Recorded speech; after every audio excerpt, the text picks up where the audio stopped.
नमस्कार शेतकरी मित्रांनो, तुमच्यासाठी एक आनंदाची बातमी आहे. मित्रांनो, खरीप पीक विमा संदर्भात आज एक मोठी अपडेट आलेली आहे. मित्रांनो, या जिल्ह्यात आता शेतकऱ्यांना पीक विम्याचे वाटप उद्यापासून करण्यात येणार आहे. मित्रांनो, पात्र शेतकऱ्यांची यादीसुद्धा प्रसिद्ध करण्यात आली आहे. ही यादी तुम्हाला तुमच्या ग्रामपंचायत किंवा तुमच्या कृषी कार्यालयामध्ये पाहायला मिळेल. मित्रांनो, यामध्ये कोणते जिल्हे व महसूल मंडळ पात्र असतील ते आज आपण पाहणार आहोत. तसेच यामध्ये कोणत्या पिकांसाठी पीक विमा देण्यात येईल आणि हे पीक विमा किती जिल्ह्यामध्ये वाटप होईल याची सर्व माहिती आपण आजच्या व्हिडिओमध्ये जाणून घेणार आहोत. तर मग मित्रांनो, व्हिडिओ शेवटपर्यंत पहा. चला तर मग आपण जराही वेळ न वाया घालवता या व्हिडिओला सुरुवात करूया. मित्रांनो, चॅनलवरती नवीन असाल तर व्हिडिओला लाईक करा आणि चॅनलला सबस्क्राईब करा. तर पहा मित्रांनो, या 24 जिल्ह्यामध्ये ऑक्टोबरमध्ये झालेल्या अतिवृष्टीमुळे शेती पिकाचे मोठ्या प्रमाणात नुकसान झाले होते. राज्य शासनाने झालेले नुकसानचे पंचनामे तयार करून शेतकऱ्यांना प्रति हेक्टरी 36,000 रुपये देण्याचे जाहीर केले आहे. शेती पिकाचे नुकसान झाल्यामुळे शेतकरी अडचणीत सापडला आहे. शासनाने नुकसान झालेल्या सर्व शेतकऱ्यांचे पंचनामे करण्याचे आदेश दिले असून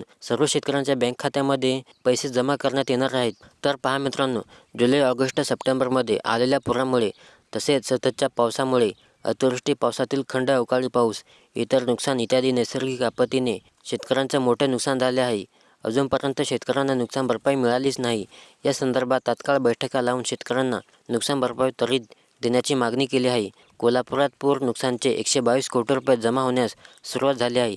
मंत्रिमंडळाच्या बैठकीत शासनाने जाहीर केलेल्या नुकसान भरपाईची 70 कोटी रुपये रक्कम जिल्हाधिकारी कार्यालयाकडे वर्ग करण्यात आली आहे. नांदेडमध्ये 3 सप्टेंबरला झालेल्या अतिवृष्टीमुळे जिरायती, बागायती व फळ पिकांचे 5,96,510 हेक्टरवरील पिकाचे नुकसान झाले होते.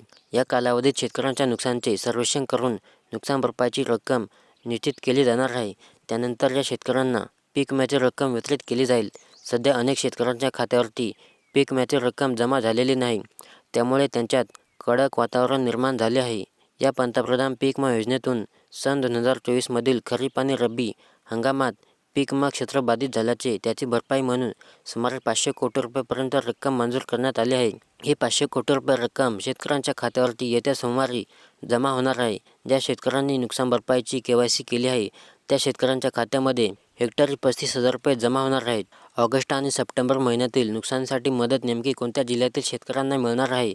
तर यात मराठवाड्यातील परभणी, लातूर, बीड जिल्ह्याचा समावेश आहे. विदर्भातील चंद्रपूर आणि कोकणातील सिंधुदुर्ग, रत्नागिरी आणि रायगड जिल्ह्यातील शेतकऱ्यांना ही मदत तात्काळ मिळणार आहे. या संदर्भात कृषी विभागाने यादी जाहीर करून नुकसानग्रस्त शेतकऱ्यांना KYC करण्याचे आवाहन केले होते. त्यानुसार शेतकऱ्यांनी KYC पूर्ण केली. आता ही अनुदान रक्कम शेतकऱ्यांच्या खात्यावरती जमा होणार आहे. कोल्हापूर जिल्ह्यातील अन्य तालुक्यांना पुराचा मोठा फटका बसला होता. तसेच सांगली जिल्ह्याला सुद्धा मोठा फटका बसला आहे. या 24 जिल्ह्यातील ऑक्टोबरमध्ये झालेल्या अतिवृष्टीमुळे शेती पिकाचे मोठ्या प्रमाणात नुकसान झाले होते.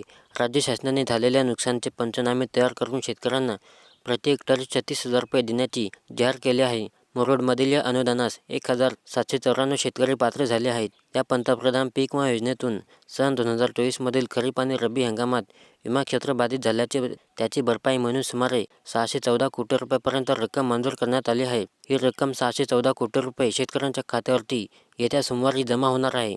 ज्या शेतकऱ्यांनी नुकसान भरपाईची KYC केली आहे त्या शेतकऱ्यांच्या खात्यामध्ये हेक्टरी 36,000 रुपये ही रक्कम जमा होणार आहे. या तातडीच्या मदतीनंतर पुढील टप्प्यात अधिक नुकसान भरपाई मिळण्याची शक्यता आहे. विमा कंपन्यांकडून सविस्तर पंचनामे आणि नुकसानाचे मूल्यांकन केले जात असून त्यानुसार अधिक मदत दिली जाऊ शकते. शेतकऱ्यांनी आपली सर्व कागदपत्रे अपडेट ठेवण्याचे आवाहन प्रशासनाकडून करण्यात आले आहे. या धाराशिव जिल्ह्यातील शेतकऱ्यांसाठी पीक विमा कंपनीकडून मिळणारी ही मदत निश्चित दिलासादायक आहे. सततच्या पावसामुळे झालेल्या नुकसानाचा काही प्रमाणात का होईना भार कमी होणार आहे. विशेष सोयाबीन पिकाचे मोठ्या प्रमाणात नुकसान झाल्याचे शेतकऱ्यांना या मदतीमुळे पुढील हंगामाच्या तयारीसाठी आर्थिक पाठबळ मिळणार आहे. कंपनीने सुद्धा शेतकऱ्यांना 25% नुकसान भरपाई देण्याचे जाहीर केले आहे. गेल्या वर्षी जुलै, ऑगस्ट 2024 मध्ये विदर्भातील 4 जिल्ह्यांमध्ये झालेल्या अवकाळी पावसामुळे संत्रा पिकाचे मोठ्या प्रमाणात नुकसान झाले होते.